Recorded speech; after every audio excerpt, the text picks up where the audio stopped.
34장, 35장이 요시아에 대한 기록입니다. 요시아가 왕이 오를 때 8살이다. 31년 동안 다스렸다. 그러니까 8살에 되어서 31년, 39에 세상을 떠났다. 요시아가 8살의 왕이 될 때는 BC 640년인데 이때는 이미 북왕국 이스라엘은 이 아수르에 멸망한 후입니다. BC 722년에 멸망했으니까 그 80년 정도가 지난 후입니다. 그러니까 세상이 굉장히 뒤숭숭할 때입니다.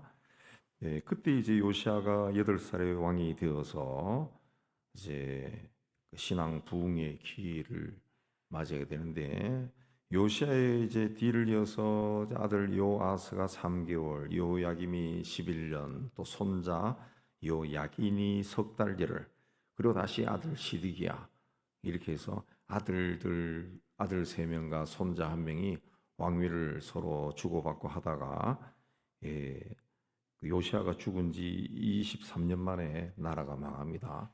근데 요시아가 왕이 된 지 합하면 한 54년 정도 후에 나라가 망합니다. 자, 이렇게 멸망기에 들어선 이 한 나라의 마지막이라 할 수 있는 그 시절에 요시아라고 하는 그 사람이 등장해서 신앙 부흥 운동을 일으킵니다. 이게 이제 크게 보면 하나님의 섭리입니다. 하나님의 섭리. 요시아가 이 신앙 부흥 운동을 일으켰기 때문에 나라가 망하고 바벨론의 포로로 잡혀가고 이 쑥대밭이 되었지만은 포로로 잡혀간 백성들이 신앙을 지키는 겁니다. 그리고 포로 생활에서 돌아온 후에 성전을 재건하고 이 나라를 재건하는 거예요. 신앙으로. 요시아가 만약에 그런 일을 하지 않았다면은 할아버지 므낫세와 아버지 아몬의 계속된 그 학정으로 인해서 가지고 우상 숭배했던 그게 찌들어 있던 사람들이 나라가 망하고 포로로 잡혀가도 신앙이라는 것 자체를 다 버리고 그대로 그냥 사라졌을 수도 있어요.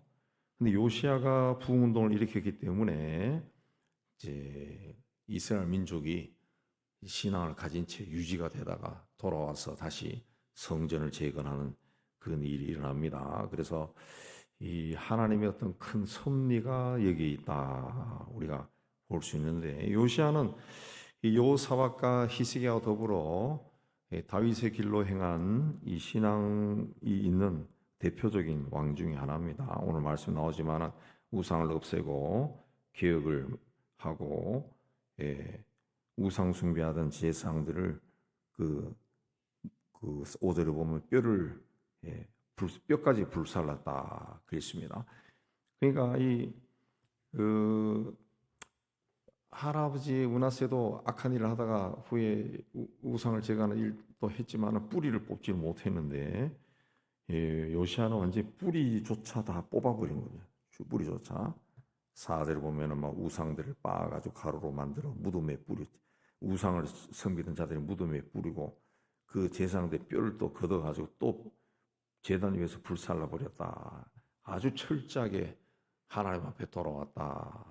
그 볼 수 있습니다. 그리고 우리가 그리스도인들이 죄된 생활에서 돌아올 때 어떻게 해야 되느냐라는 것을 요시아를 통해 가지고 보여주는 겁니다. 요시아는 8살에 되어서 31년을 치르했는데 그 보면은 왕위에 있은 이 3절에 8년에 왕위에 있은 8년, 그러니까 16살 때 조상 다윗의 하나님을 비로소 찾고 제12년에 유다와 예루살렘을 비로소 정결하게 했다.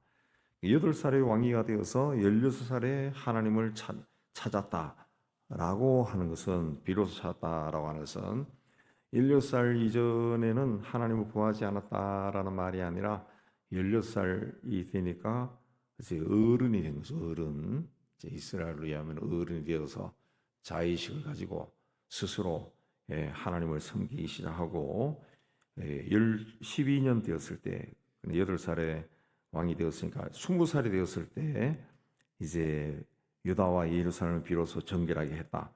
개혁운동을 시작합니다. 이 시대가 바로 예레미야가 활동하던 시기입니다. 그래서 이 사람이 이제 신앙 개혁 운동을 일으킨 것은 예레미야의 지도하에 한 것으로 보입니다. 자, 이 개혁 운동을 하던 와중에 성전을 수리하다가 하나님의 율법책을 발견했다 그랬습니다.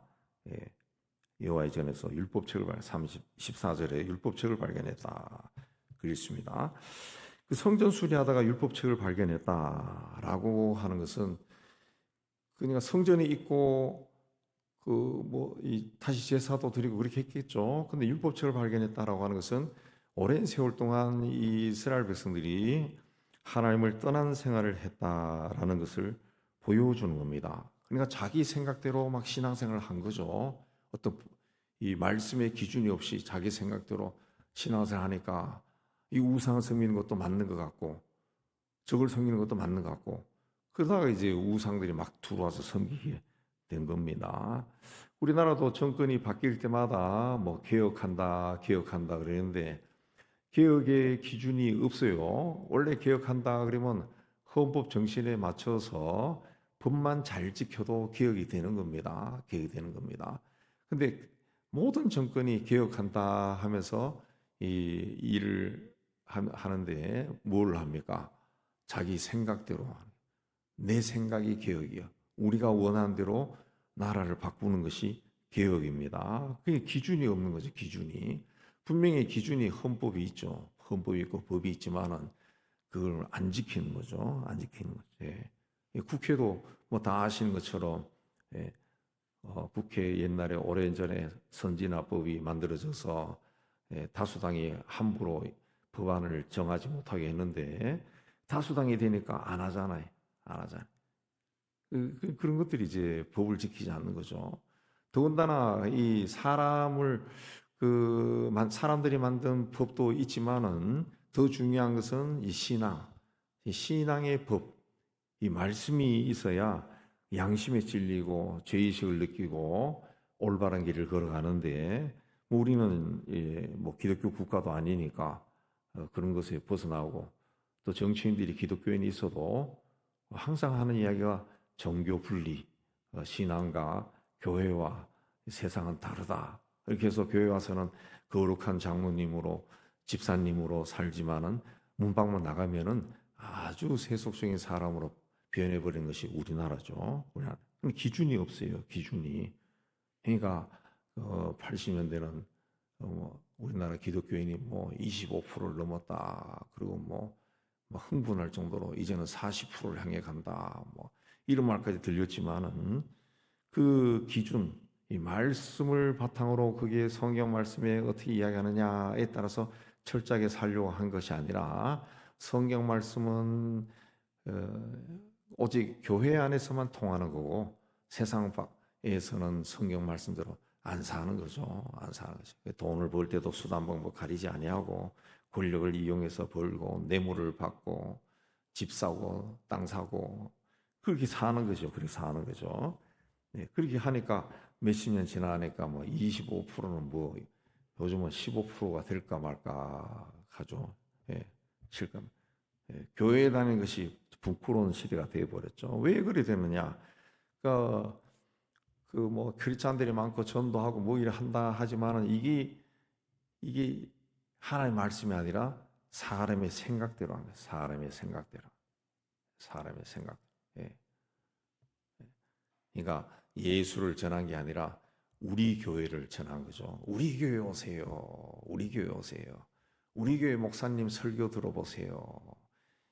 이런 것들이 이제 뭐 굉장히 많았어요. 우리 교회 오세요. 아직도 그 교회 다녀요. 아이고 우리 교회 오셔야 프로그램도 많고 성경 공부도 잘하지. 뭐 그러다 보니까 교만 떨다가 보니까 이제 세월이 흘러가면서 25%는 그냥 15%로 떨어져 버리고 이단과 사이비만 왕창 늘어나는 희한한 일이 난 거죠. 그러니까 우리가 영적으로 봤을 때 인간이 교만하게 하나님 앞에 서 있으면은 반드시 그 틈을 타고 하나님이 교만한 자를 싫어한다는 것을 사탄도 알기 때문에 그 틈을 타고 악한 영들이 기어 들어와 가지고 온 나라의 기독교인들의 마음을 막 흔들어서 사이비 이단으로 다 넘어가 버린 단어가. 우리는 신앙생활을 할 때 성경을 통해서 해야 됩니다. 성경을 읽고 거기서 뭘 말씀하시는가. 그래서 양심이 찔리고 그럼 회개하고, 예, 그래야지. 그렇지 않으면은 그 동창에 따라서 친구들 마음 이야기에 따라서 고향 사람들 따라가지고 와 몰려가다가, 예, 신앙도 부리고 나라도 망하고 본인도 망한다는 거죠. 예. 그 율법책을 이제 요시야 요청해 가지고 이제 훌다라고 하는 그 선지자가 또 등장해서 이제 하나님의 뜻을, 하나님의 말씀을 이제 전합니다. 하나님의 말씀을 전합니다. 22절에 훌다가 또 등장하죠.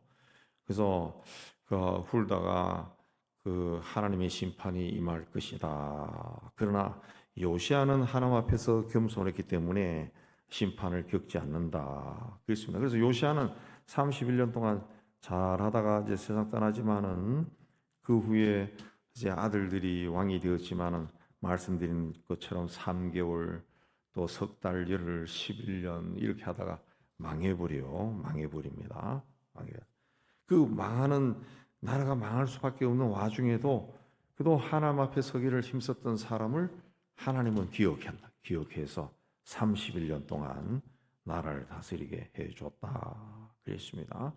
그러니까 우리가 죄를 깨닫고 하나님 앞에 돌아설 때 하나님은 반드시 기억한다라는 것을 우리가 기억해야 됩니다. 그리고 인간이 어떻게 하든 무슨 일을 하든 어떻게 하든지 하나님은 택한 자를 버리지 않는다는 거죠. 버리지 않는다. 그래서 이스라엘이 그렇게 우상을 섬기고 하나님을 떠나고 악한 짓을 해도 하나님은 요시아 때 그래도 그 중에 괜찮은 사람 하나를 세워가지고 그를 통해 신앙 부흥운동, 영적 각성운동을 일으키게 해서 온 백성들에게 우상을 섬기는 것이 아니라 하나님이 누군지 알게 한 거죠. 율법책을 통해 가지고 기준을 세워 가지고 하나님이 어떤 분인가 다시 깨닫게 해주고, 그래서 나라가 망한 후에도 이 백성들이 포로로 잡혀가서 하나님을 찾고, 그 시편에 그 포로로 잡혀간 이스라엘 백성들이 하나님께 기도하는 눈물의 기도들이 나오잖아요. 그렇게 기도하게 하고, 그리고 막 고향에 돌아가기를 하나님 앞에 막 사모하고, 그래서 하나님의 은혜로 돌아가게 만들고, 심지어는 고레스 왕의 페르시아 왕의 마음까지 움직여서 돌아가게 하고 성전을 짓는 돈까지 주라 그러고, 하나님이 그런 일을 하신다 그랬습니다. 그래서 그들이 이 요시아 때문에 그 포로 생활을 견디고 조국에 돌아가서 나라를 재건하기를 꿈꾸고 그렇게 해서 결국 나라를 세운다는 거죠. 그러니까 우리의 삶에도 작게는 우연이 없다는 겁니다. 다 우리가 세상에 태어난 것도 하나님의 섭리 가운데 뜻 가운데 태어난 거고, 지금까지 살아온 것도 하나님의 뜻 가운데 있는 거고, 돈 벌고 성공하고 뭐 또 안 되고 뭐 이런 것들 다 하나님의 뜻이고, 그렇기 때문에 거기에 하나님의 섭리가 있다라는 걸 믿고 내가 이 시대의 요시아가 되면 되는 겁니다. 내가 이 시대의 요시아가 되면은 집안을 살리고 교회를 살리고 나라를 살리고 그렇게 되는 거예요. 그래서 뭐 누구를 향해 가지고 아우 저 사람은 왜 저래 뭐 이렇게 이야기할 이유 필요 없이 성경에서 가르치는 메시지는 항상 저 사람이 왜 저래가 아니라 너는 뭐 지금 뭘 하고 있느냐 그겁니다. 당신은 지금 뭘 하고 있습니까? 너는 지금 뭘 하고 있느냐? 성경의 메시지는 나를 향한 메시지지 저 사람이 이렇게 살아야 되는데 그거 아닙니다. 내가 하나님 앞에 바로 서면은 내 가정이 바뀌고 문제가 해결되고 하나님 앞에 서게 되고 교회도 바뀌고 사회도 바뀌고 동창회도 바뀌고 친구 사이도 바뀌고 다 바뀌는 것. 내 앞에 문제가 있는 거죠. 내 앞에 문제가 있다 그랬습니다. 그렇기 때문에 하나님 앞에서 항상 내가 누구냐, 나는 지금 어떤 모습인가를 생각하고 말씀에 나온 것처럼 세월이 흘러갈수록 더 하나님의 사랑을 입는 요시아 같은 이 시대의 요시아가 되기를 주의 이름으로 축복합니다.